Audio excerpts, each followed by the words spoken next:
Hola hermana, buenas tardes. Mi nombre es Silvia Rojas. La mayoría de las hermanas me conocen como la hermana Chivis y bueno, el día de hoy estoy muy agradecida con la organización de la Sociedad de Socorro porque me pidieron que pudiera hablar de un tema que en lo personal me gusta mucho, que es el autoestima. Le pedí mucho al Señor que me pueda dar la habilidad de poderles compartir algo que las pueda edificar, que nos pueda edificar y que realmente podamos apoyarlas y ayudarles a que puedan comprender lo que es el autoestima, pero sobre todo que puedan llevarlo a la práctica. ¿Y esto por qué? Pues porque nos beneficia a todos, beneficia a sus hijos, los beneficia a ustedes. Entonces sé y estoy agradecida porque esta iniciativa que ha tenido la Sociedad de Socorro de poder tener este tipo de clases o de reuniones, a mí me gusta y espero poder cumplir con las expectativas.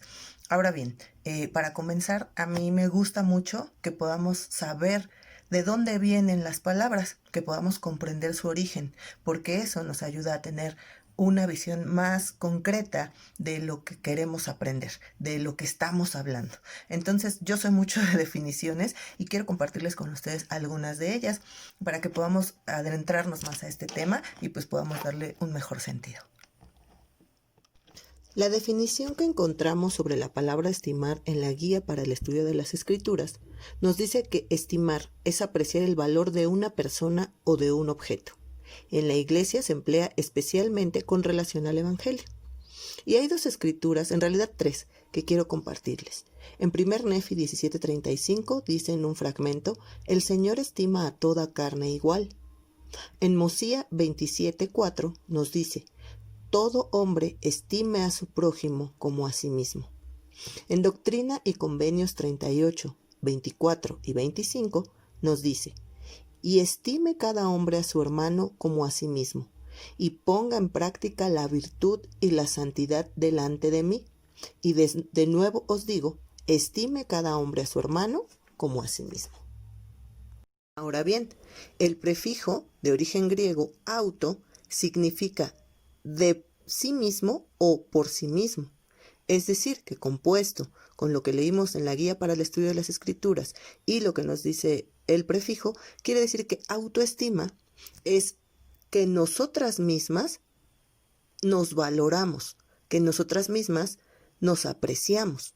Y esto es muy importante porque las escrituras que yo les leí nos hablan precisamente de ello, que tengo que amarme primero yo para poder cumplir con los mandamientos que en esas escrituras vienen, que es el de amar a nuestro prójimo. No puede ser de otra forma.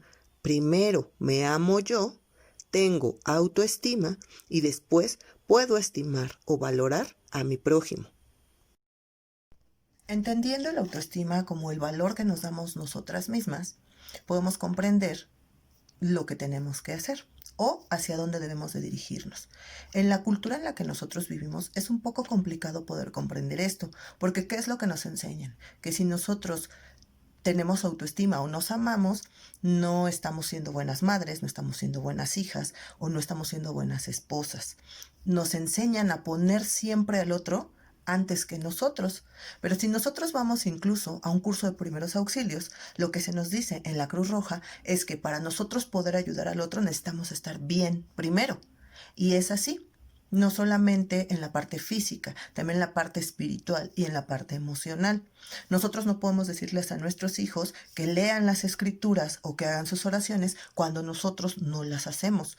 Nosotros no les podemos decir a nuestros hijos que tengan una buena relación con el Padre Celestial cuando nosotros no lo hacemos. Eso en la parte espiritual. En la parte emocional, nosotros no podemos decirles a nuestros hijos o a nuestras hijas que se cuiden, que se arreglen cuando nosotros no lo hacemos. Y desgraciadamente a veces no nos sentimos merecedoras de darnos ese amor. ¿Qué es lo que pensamos? Es que si yo me arreglo, estoy perdiendo el tiempo y le estoy quitando ese tiempo a mis hijos. Es que si yo hago ejercicio para mí es porque soy una vanidosa y las escrituras nos dicen que la vanidad no es buena. A veces justificamos con las escrituras o con el conocimiento que tenemos las cosas que estamos dejando de hacer. Entonces, los mandamientos que nos dan, y los dos primeros es amarás a Dios como a ti mismo y el segundo es amarás a tu prójimo como a ti mismo. Estos son los dos mandamientos que dan el sentido y la estructura a la religión o a la fe. Nosotros podemos amar al Padre Celestial. Es fácil. ¿Por qué? Pues porque sabemos todo lo que Él nos da.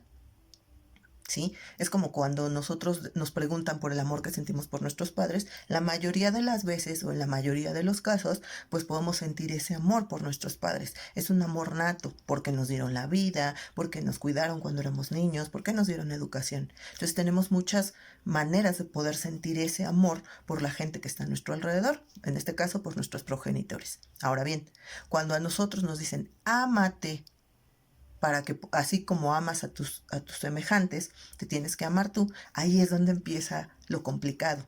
Porque ¿qué es lo que hacemos? Si yo amo a mi hijo, entonces le doy todo mi tiempo, le doy toda mi atención y me pierdo en ese amor. Y ahí es donde tenemos un error. Desgraciadamente esto ha venido como una parte cultural. Y a veces el quitarnos esa parte es un poco complicado y queremos justificarla por medio de las escrituras. Ahora bien, el Señor nos ha enseñado que somos su creación perfecta. ¿Qué nos han dicho? Nos dan la ley de castidad, la palabra de sabiduría. En la palabra de sabiduría se encierran muchas cosas. Nos dicen la forma en la que debemos de comer, nos dicen que debemos de ejercitarnos y eso nos va a ayudar a poder estar saludables. Más allá de tener el cuerpo estético que nos está diciendo la sociedad, es tener un cuerpo saludable. Y si nosotros seguimos la palabra de sabiduría, pues vamos a estar bien físicamente. Si nosotros nos sentimos bien físicamente, si no tenemos tantas enfermedades, si no tenemos sobrepeso, pues es más fácil que podamos, como dice la escritura, correr sin fatigarnos y andar sin desmayar. Entonces, en todos los mandamientos que el Señor nos da, lo hace para que nosotros podamos crecer. Otra cosa que nos da como mandamiento en Doctrina y Convenios es que aprendamos de los mejores libros, hermanas. A veces creemos que si nosotros estudiamos cosas seculares y no solamente cosas del Evangelio, estamos mal. Y no, hermanas, nosotras nos estamos preparando para ser diosas. Somos dioses en embrión. ¿Cómo vamos a crear mundos si no sabemos de química? ¿Cómo vamos a crear mundos si no sabemos de física, de la proporción áurea, de reacciones, si no sabemos de matemáticas? Todo eso está para que nosotros lo vengamos a aprender en este tiempo de probación. Este tiempo es en el tiempo que nosotros tenemos que aprender. Ahora bien, si no tuvimos la oportunidad de tener una escuela, nunca es tarde, hermanas. Y se los digo porque yo ya lo viví. Nunca es tarde para terminar una licenciatura, nunca es tarde para terminar una carrera. Pero si no tenemos esa oportunidad, podemos leer libros. Y todo ese conocimiento que guardemos en nuestra cabecita es el conocimiento que nos vamos a llevar cuando no estemos en esta tierra. Entonces, esa es otra parte de amarnos, conocernos, saber cómo es nuestro cuerpo, de qué está compuesto. Ujú.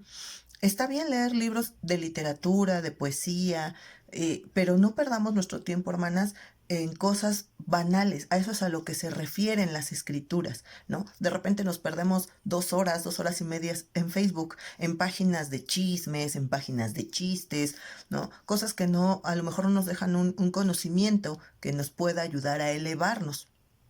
Sin embargo, el uso de las redes es bueno porque podemos aprender de muchas cosas, podemos aprender de cocina, podemos aprender, pero tenemos que enfocarlo a algo que realmente nos haga sentir bien con nosotras mismas. Si nosotros estamos viendo nada más chismes de mujeres que están operadas o que todo el día tienen la habilidad o la capacidad por su trabajo de estar metidas en el gimnasio día y noche, pues entonces decimos, yo quiero estar así, pero pues yo estoy en el teléfono viéndolas a ellas, cuando puedo hacerlo por mí. Cuando yo siento ese amor por mí, cuando me siento valiosa, entonces todo lo demás empieza a cobrar sentido. Por lo tanto, puedo entender cuánto me ama el Señor. Pero ¿qué pasa? Nosotros nos vemos en un espejo y lo primero que empezamos a hacer cuando nos vemos en un espejo es encontrarnos que si ya tenemos el defecto, que si tengo un ojo más chico que el otro, que si ya tengo un gordito de más. No apreciamos o no nos vemos como el Señor nos ve. Y el Señor nos ve de una manera que nos cuesta a veces trabajo entender. Lo digo porque pues he escuchado a las jóvenes, me ha tocado trabajar con mujeres jóvenes. Incluso el ser líder de jóvenes también te da esa peculiaridad de poder estar de cerca con lo que ellas se enfrentan en su escuela, con lo que ellas se enfrentan con sus compañeras que no son miembros e incluso con algunas que también son miembros, ¿no? Empiezan a tomar la situación de yo me quiero ver como tal artista, yo me quiero ver como tal youtuber, yo no tengo esa estructura de mi cuerpo, y empiezan a caer en depresión. Y de ahí se despegan muchísimas cosas como el suicidio, como los problemas alimenticios. Entonces, si nosotros, pero, como madres, estamos quejándonos todo el tiempo de es que estoy gorda, es que estoy fea, es que mis pelos, es que, porque desgraciadamente así es.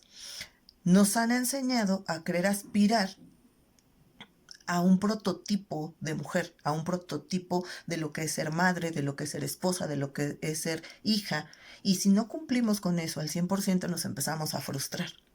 Pero ¿qué pasa? Tenemos que vernos como nos ve el Señor. Hay muchísimos cursos dentro de la iglesia. Ahorita están los de inglés, están los de autosuficiencia, están los de poder poner un negocio, poder aspirar a una escuela. Entonces, todo lo que hay en la iglesia, todo lo variado que hay en la iglesia, es para que nosotros podamos entender hacia dónde podemos llegar.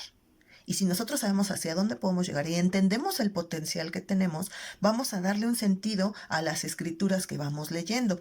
El leer Ven y Sígueme está increíble porque nos va cada semana desglosando los temas. Entonces podemos ver cómo Nefi no era como perfecto, porque de repente tendemos a idealizar a las personas y decimos, bueno, pues es que Nefi era así porque no tuvo pruebas. No, hermanas. Si nosotros leemos y entendemos las escrituras, todos los profetas tuvieron pruebas difíciles, pero ¿qué hicieron? Comprendieron su herencia divina, comprendieron que eran hijos de Dios, comprendieron que las pruebas tenían un significado. No se metían y se enganchaban en las pruebas y decían, no, es que yo estoy haciendo algo mal porque me está yendo mal. No, ellos decían, bueno, ok, tengo esta situación. Señor, ilumíname. ¿Qué puedo yo hacer? ¿Cómo puedo salir adelante con lo que tengo? ¿No? Recordemos la parte del arco de Nefi, ¿no? Se rompe el arco y entonces los hermanos le empiezan a pegar y estábamos mejor allá y empiezan pues a ver todo lo malo. Sin embargo, Nefi, ¿qué es lo que hace? Se arrodilla y le pregunta al Señor qué es lo que tiene que hacer, hacia dónde debe dirigirse. ¿Y qué es lo que pasa? Pues bueno, todas sabemos que trae alimento a su casa. Entonces empieza a solucionar y eso lo va elevando. Se va dando cuenta que él tiene potencial y que de la mano del Señor puede crecer y ser lo que el Señor espera de él. Entonces, si nosotros pensamos que por ser miembros de la iglesia ya no vamos a tener desafíos o no vamos a tener pruebas, hermanas, eso no existe.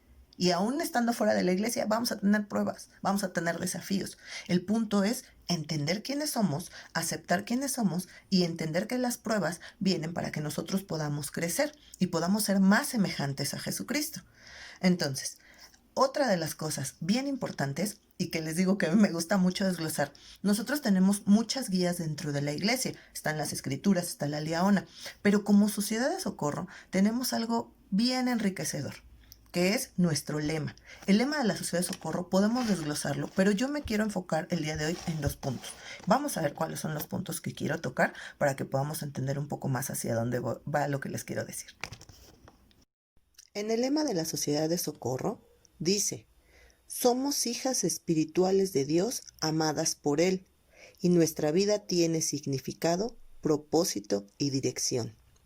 Y más adelante, en realidad casi al final, dice: nos regocijamos en las bendiciones del templo, comprendemos nuestro destino divino y nos esforzamos por alcanzar la exaltación. Me gustaría que pusiéramos énfasis en esto. Sé que soy hija de Dios, amada por Él, y comprendo mi destino divino. ¿Qué es tener herencia divina? El tener herencia divina es el comprender que nosotros somos hijas del Padre Celestial y que somos hermanas de Jesucristo. Y al tener ellos atributos, yo por herencia los recibo. ¿Pero qué tengo que hacer? Pues desarrollarlos. Yo tengo que entender que esa herencia divina me hace ser especial, porque soy hija del Creador del mundo y que tengo el potencial de ser la mejor versión de mí misma en este tiempo. Tengo que entender que el Padre y el Hijo me aman, ¿no? E hicieron grandes sacrificios para que yo pudiera estar en esta tierra y que me valoro por lo que soy y por lo que puedo llegar a ser. Quizá en este momento no soy la mejor versión de mí misma, pero tengo el potencial y la habilidad de hacerlo. El Padre y Jesucristo confían en mí para que yo pueda ser todo aquello que ellos esperan que yo sea. Obviamente va a haber piedras en el camino, va a haber desafíos, pero el hecho de yo saber quién soy hace valorarme y tener una autoestima o un valor propio elevado. Si yo empiezo a irradiar eso, bueno, en este momento estoy en esta situación, pero sé que más adelante, con lo que yo me esfuerce y la ayuda del Padre, puedo salir de esta situación. Eso lo van a ver nuestros hijos, hermanas. Y recuerden que nuestros hijos o la gente que está a nuestro alrededor se guía más por lo que hacemos que por lo que decimos. Entonces, ¿qué tenemos que hacer, hermanas? Primero que nada, comprender quién soy. Soy una hija de Dios. Después, entender hacia dónde puedo ir y cuál es mi potencial. Quizá no estoy en el mejor momento, pero ahora con lo que sé y con las herramientas que la iglesia me da, puedo aspirar a ser la mejor versión de mí misma. Entonces, sé que Jesucristo me ama porque dio su vida por mí y eso me hace ser especial, no encima de los demás porque dio su vida por todos. Ahí hay una gran diferencia entre lo que es el ego y lo que es la autoestima, para que no lo vayamos a confundir. Pero sé quién soy y al saber quién soy, me voy a esforzar por poder volver a la presencia del Padre, por entender el amor que Él me tiene y el amor que como mandamiento puedo ahora sí ya darle a los demás. Porque cuando no nos amamos y nos desbordamos de amor hacia los otros, desencadenan patologías por los cuales existimos los psicólogos. Pero si nosotros entendemos y empezamos a mediar ese amor que nos tenemos y cómo lo compartimos con los demás, es más fácil que podamos tener relaciones saludables, no nada más con nosotros, sino con las personas que están a nuestro alrededor. Voy a presentarles unas escrituras para que podamos entender muy bien qué es el amor y hacia dónde va. En la guía para el estudio de las escrituras encontramos la definición de amor como una profunda devoción y afecto. Y nos pone el ejemplo que el amor a Dios comprende devoción, adoración, reverencia, ternura, misericordia, perdón, compasión, gracia, servicio, gratitud y bondad. El máximo ejemplo del amor de Dios hacia sus hijos se encuentra en la expiación infinita de Jesucristo. ¿Cuánto nos debió amar el Padre, hermanas, para que nos pudiera, como dice la Escritura, de tal manera amó Dios al mundo que ha dado a su Hijo unigénito? Esto está en Juan 3:16. Cuando Jesús estaba en el Getsemaní, cuando sufrió por los dolores, por las penas, por las enfermedades, por los pesares de cada uno de nosotros, Él mostró el amor más grande que podemos tener. Él nos hizo saber que nosotros valemos la pena. Él sabía que íbamos a tener pruebas, desafíos. Él sabía perfecto que quizá nos desviaríamos. Sin embargo, Él nos amó primero. Antes que nosotros le amáramos a Él, Él nos amó y decidió dar su vida por nosotros. De ese tamaño, hermanas, es el amor que nos tienen el Padre y el Hijo. Así valemos la vida de nuestro hermano Jesucristo y el sufrimiento del Padre al ofrecer a su Hijo unigénito por nosotras. Tenemos que tener bien claro esto siempre, hermanas, que ese dolor que ellos pasaron no se quede así. Entendámoslo, comprendámoslo realmente y amémonos, porque Él nos amó antes. Y para terminar quisiera leerles la escritura que está en Romanos 8:35-39. Y dice: ¿quién nos apartará del amor de Cristo? ¿Tribulación, o angustia, o persecución, o hambre, o desnudez, o peligro, o espada? Como está escrito: por causa de ti somos muertos todo el tiempo, somos considerados como ovejas de matadero. Antes bien, en todas estas cosas somos más que vencedores por medio de aquel que nos amó. Por lo cual estoy convencido que ni la muerte, ni la vida, ni ángeles, ni potestades, ni lo presente ni lo porvenir, ni lo alto, ni lo profundo, ni ninguna otra cosa creada nos podrá apartar del amor de Dios, que es en Cristo Jesús, nuestro Señor. Yo el día de hoy, hermanas, de verdad espero que podamos comprender la magnitud de todo lo que valemos. Ellos sabían que valía la pena dar todo por nosotras. Creámoslo, hermanas. Somos especiales. Somos la creación divina del Señor. Vivámoslo cada día y lo más importante, al vivirlo nosotros, podremos amar a nuestros hijos, podremos amar a nuestro esposo, podremos amar a nuestros padres con un amor verdadero, con un amor real. No tengo duda que soy valiosa, que soy una hija de Dios y que cada prueba y desafío me ayudan a ser mejor y a crecer. No tengo duda de esto, hermanas, y se los comparto con todo mi corazón en el nombre de Cristo. Amén.